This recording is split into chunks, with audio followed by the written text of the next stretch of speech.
When your joints hurt, all you want is relief.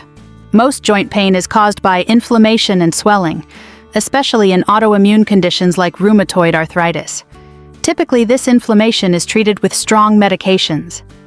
But did you know there's a natural remedy that helps reduce inflammation effectively? Juniper berries, yes, those small berries, are a powerful anti-inflammatory. They're even sold in pharmacies and recognized in natural medicine. These berries help flush out excess fluid from the body without depleting essential minerals. More importantly, they block key inflammatory molecules that cause joint pain. Here's how to use them. Instead of making time-consuming decoctions, try this easy method.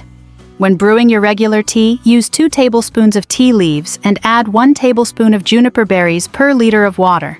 Let it steep and drink it like normal tea, about twice a day. Use this daily for 1 to 2 months for noticeable results. It's safe, natural, and truly beneficial. Your joint inflammation may significantly reduce over time. Start today and feel the difference. Thank you for watching, and take care of your joints naturally.